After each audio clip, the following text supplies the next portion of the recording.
What's up, everybody? My name's Big Cam and welcome back to another movie review. And today we are talking about 2026's Batman Knightfall Part 1, Knightfall. And I was like, wait, Knightfall Part 1, Knightfall? I was like sitting there going, that can't be right. But that's correct, because Batman Knightfall is the series of like 3 parts, and Knightfall is Part 1, Knight's Quest is Part 2, and Knight's End is Part 3. And I have no idea when Part 2 or 3 comes out, but I am so ready for it. By the ending of Part 1, I was ready to click on Part 2 immediately, and I was ready for bed, but I was like, nah, that ending was too good. I need to go on to what's next. But unfortunately, Part 2 isn't out yet. I don't know when it's coming out, but this was one of the few projects of the year that pretty unanimously across the board people have been excited about. You know, like there's projects that have been hit or miss. You know, like Mandalorian and Grogu was pretty hit or miss for people. Supergirl was pretty hit or miss for people. But unanimously across the board, pretty much everybody loves The Odyssey, Spider-Man Brand New Day, right now, Lanterns that everybody's loving. And what I was hearing is everyone was really hyped on Batman Knightfall. They were like, yo, have you seen that yet? Like all the press people talking to the other press people were like, dude, Batman Knightfall, have you seen that? You know, and everyone that had seen it said that it was one of their favorite things. And some people have already seen all 3 parts. So I'm like, damn, how do I get on that list? Like, fucking, I don't know who I gotta talk to, but DC Animation, send me Part 2 and 3 and I'll review it on the channel. But fucking Part 1 was awesome. And this is from director Jeff Wamester. And it seems like he's done a bunch of other animated DC projects. He did Kite Man. Kite Man, hell yeah, in 2024. He did Green Lantern, Beware My Power in 2022. He did Justice League Crisis on Infinite Earth in 2024. Yeah, so it seems like he's focusing on like DC animation, which is fine because DC animation is one of the DC's best parts. Ever since I was a kid, DC animation has been awesome. I fell out of it a little bit, but I was really hyped to see this Batman Knightfall. And even though it's animation, I feel like that doesn't limit it in any way, unless you're one of those adults that's like, oh, it's animated, it's a cartoon, it's for kids. Like, there's nothing in this movie that is kid, right? Like, there's blood, there's violence, there's gore, right? Like, there's some brutally violent stuff go on in this movie, and, you know, it's very much so adult animation, and it's really brutal, you know, and Bane is terrifying, you know, like, he might as well be absolute Batman and absolute Bane, how big he is. Like, he's ginormous. Like, that Venom really works. But I liked how they told the story of Bane, right? Like, it wasn't necessarily just like Tom Hardy's Bane from Batman Dark Knight Rises, right? Like, this Bane was in, you know, sure, he was tossed in a pit, but he just friggin' was doing push-ups, looking at a magazine for fucking years, and he just went from a kid to a full-grown beast, a Bane to existence. And then eventually they were like, you're a survivor, we need somebody to survive this. They give him the Venom to make him his normal big size, right? So then he's just excessively large, but that's like his normal big, and then he puts more Venom into himself, makes himself gargantuan. Like the by the end, when he grows in the Wayne Manor and like his arm pops out like an extra big long and his head grows, I was like, holy shit, like, Bane, what the fuck? You know, like, and at first they weren't like showing the head growing, like his head was like real small in his body, but then like he straightened out his neck and like he got these extra traps and shit on his shoulders. Like, he's got 8,000 abs. Like, I don't know how Bane is this ripped. I guess it's just eating a healthy diet of rat heads and doing your push-ups. Like, holy Christ almighty. Bane was terrifying. In that Michael Mando voice, the whole time I was trying to hear Michael Mando and I couldn't. So I was like, God damn, Michael Mando. And like, he's coming off of doing Spider-Man Brand New Day and 72 Hours, and these all came out right around the same time of each other. I'm like, dude, good for Michael Mando getting some work. And I have a feeling like for the DC animated community, like this is going to be one of those projects that people are talking about for a while. You know what I mean? Like, I'm so glad I watched it. But just to go through the cast a little bit, like I was just saying, Bane is Michael Mando, and like his whole plot against Batman, like he doesn't want to kill him, he wants to break him. And by the end of this one, he breaks him, and I'm like, fucking, there's 2 more parts to this? So obviously Batman has to return at some point, or maybe he just has to ask for help, and it ends up being like a Bat family versus Bane Wayne type of situation where we get a Batgirl and a Robin, a Nightwing, a Red Hood, you know, because they like teased all these characters, but they didn't necessarily flush out certain characters that I was like, huh, I wonder what really happened there and what happened with the first, you know, Robin. And like, I think they said Dick died, but then, or maybe Dick left and then Todd died. I don't know. But, you know, I'm thinking that might come back in the later movies, you know, in part 2 and part 3. But the voice of Batman and Bruce Wayne is Anson Mount, and the whole time I was like, how do I know that name?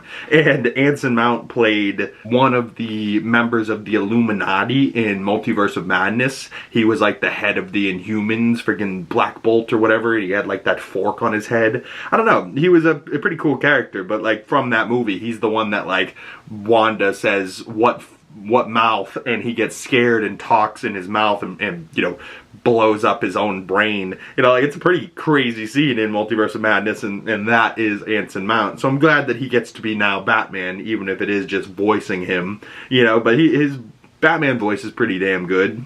His Bruce Wayne to Batman isn't very different, but it is what it is. Pablo Schreiber was Azrael, who was also a super interesting character. I think we didn't necessarily see him at the end. He was in church and they were like, fuck it, fulfill your destiny. And he kind of like looks at it and we're like, we don't know if he necessarily will or not. The only Azrael I know is from the Batman Arkham video game, you know what I mean? I think it's Arkham Knights maybe?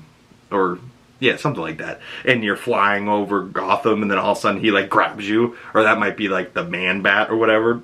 It's a crazy game. If any video gamers out there that played that Batman game, there's so much to do. I mean, all those Riddler trophies, there's like 800 Riddler trophies. That's like the one thing in that game I never fully completed because all the riddles were pissing me off. But Pablo Schreiber I know from Den of Thieves, the first one, and he was really good in that. Jeff Bennett voiced the ventriloquist. That's another thing with animation. They were able to have all these rogue galleries members of Batman's villains. And they had, you know, Catman and Bruce Boxleitner was Commissioner Gordon. Jessica Camacho was Renee Montoya, Detective Montoya, and she was really good in this as well. Really noticing that Batman's losing it and losing his step because he's been up for 2 days trying to hunt down everybody in Arkham because Bane blew it up. Like, it's really well done. Jason Fleming is Mad Hatter. He was fucking hilarious as Mad Hatter. He was just very unhinged. David Dastmalchian was the Riddler. Oh, I didn't even realize that was David Dastmalchian. And obviously the Riddler got all venomed up. He was huge. And he's like, I don't feel a thing. What did he do to me? You know, and he runs away. So, like, I don't know. Maybe the Riddler will come back in the second and third one. Jack Griffo is Robin Tim Drake. Andrew Morgado was Victor Zsasz, who was a very interesting character. He looked like he had, like, tally marks. You know, like the 1, 2, 3, 4. And then you cross it and that's 5. He had, like, tally marks all over him. And then he was calling everybody zombie. He's like, oh, look at you, zombie.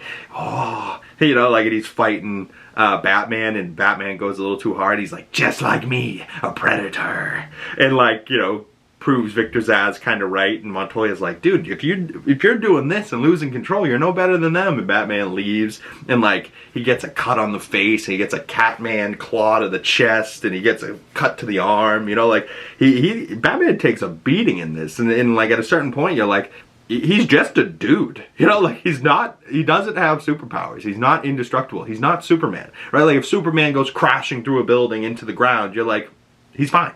If Batman does that, you're like, that fucking hurts. That's a real dude. That guy should be dead. You know, like, he fell off a tower at one point and hit the ground, and I was like, every bone in his body is broken. He's out of commission. He just kind of like gets up and like goes away. Or like he kind of stumbles to his car and they're like, Batman's not looking so good. It's like, yeah, no shit, Batman's not looking good. Batman's getting fucked up. Like, oh shit. Simon Templeton was Alfred, and of course there's an Alfred in this.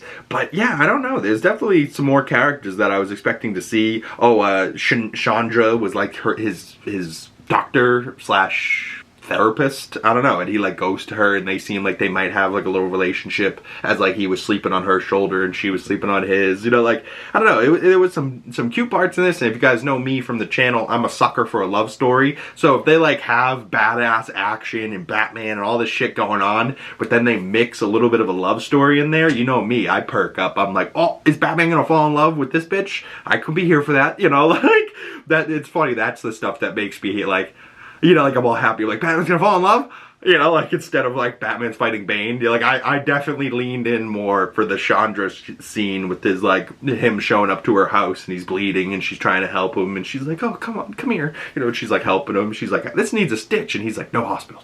She's like, just lay back. And she tried to talk to him. He falls asleep. It's like, yeah, dude, this fucking guy's exhausted. I just want to know, like, is she smart enough to figure out that he's fucking Batman? Or is she just kind of like, Bruce, like, I want to help you, but you need to tell me you're Batman. I don't want to expose you and then have you not trust me like that. You know, like, I don't know. But Boy Bane was voiced by Noah Mendez. His mother, Bane's mother, was Andrea Isabel. And, yeah, like that whole story at the beginning, like literally starting from Bane as a child and like seeing his birth and like seeing how they treated his mother, threw him in jail for the punishment of Bane's father. Like, I don't know what Bane's father did, but either way, they're punishing a woman and a child. Like, that's not very nice or humane. You know, like at the very least, they could have waited for the boy and the mother to grow up and then take the son for the father's fucking, you know, take the man, don't fucking ruin the mother's life. Instead, the poor mother fucking gets sick in prison and dies, and she's teaching him, like, no weakness, even for fucking me. And he just wants, he's, oh, Mom, we're gonna go to fucking Gotham one day, and he turns around, she's fucking dead. You're like, oh, fucking poor Bane. And he just sits down and he's like, no weakness, no fucking pain. And then some creep comes in to fucking pedo him and he fucking beats the hell out of him with a book, you know, smashes his face, bites the fucking officer's ear off, and he's like, yeah, that's a fucking monster, that's a demon, that's a Bane, throw him in the hole, you know, like, and that's where he starts out this movie, and you're like, holy shit. Like, it's almost like that level of Thanos where they're trying to make you understand the villain and where he's coming from. Like, I still don't understand necessarily why Bane blew up Gotham and wants to destroy Batman, but you can see where he came from, right? So you don't just see Bane as this hulking monster. You see him as that little boy who has had a tragic life and you know, bringing up. Like, it's fucking really well done. You know, I need to shout out the writer as well. Director was Jeff Wamister. Production, Jim Krieg. Producer, Kimberly S. Moreau. Jeremy Adams was the writer. Original writer was Bob Kane, Bill Finger. I think those were for the Batman original things. But I believe the writer of this is Jeremy Adams, if I have that correct. At least that's what it says on Letterboxd. I think my really only complaints about this movie is like a couple of the animations where like the car just looked like it wasn't moving like a vehicle at all. And maybe that's like, oh, well, it has to move like the Batmobile. It doesn't move like any other vehicles. I don't know. The Batmobile design didn't work for me. You know, they were going for like Batman the animated cartoon design, but like not quite. I also do quite like that it was a blue and gray suit Batman, you know, like we don't necessarily get a lot of those, but it like really worked as well, you know, like I certainly want to see more of this though, so I don't have many complaints, and like my only complaint is like, when is part 2 coming out, and when can I feast my eyes on this? But I was able to rent this last night, or actually not even rent, I was able to buy this last night on digital on Amazon Prime. I think it was only like 18 bucks. It really wasn't that bad. I would have paid double that for this movie because it was that good, you know? Like, at first I was like, 18 bucks just to watch this little 70-minute thing. I will say, 70, 80-minute animated feels like 2.5 hours of live action, right? Because live action, you can really sit in the scene and the pauses, and like animation doesn't necessarily pause like that. Animation, it's bah, bah, bah, bah, bah, bah, bah, bah. Like it felt like so much happened in that 80 minutes, and it did. And the fact that there's 2 more parts to this, right? So it's 80, 80, 80, you know, 3+ hours long of Batman Knightfall. Fuck yeah. I mean, would I have watched it in one shot? Yeah. But like, I feel like breaking it into parts might have been the smart move. But Batman Knightfall Part 1, Knightfall, was really damn good, and overall for me on my Letterboxd, I gave it 4 out of 5 stars, and if I had to give it a true 10 score, it's probably like an 8.6, honestly. It's like a damn good animated DC film, you know, like I genuinely loved it. You know, just to end it out, the little synopsis reads, Arkham Asylum has been destroyed, and all its inmates have been unleashed upon Gotham City as Batman races to round up some of his greatest enemies. He is pushed to his physical and mental limits and into a final confrontation with a new threat, the man called Bane. Ooh, yeah, no, this is devastating. and I can't wait to see part 2 and 3. Although, like, the bat suit I'm seeing for, like, when he comes back, I don't know if I'm necessarily going to be into that. It looks interesting, to say the least. But the design of this part 1, I genuinely enjoyed. So let's see if they stick the landing, shall we? And I hope you guys join me when part 2 and part 3 drops, and there will be reviews coming out on the channel for that.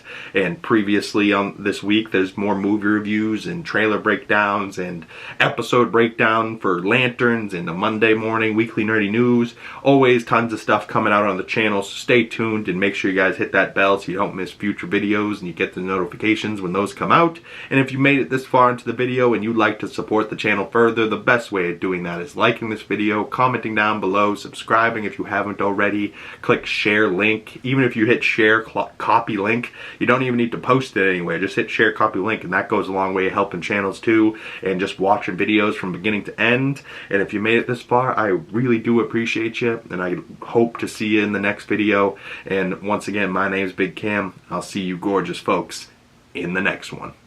Peace.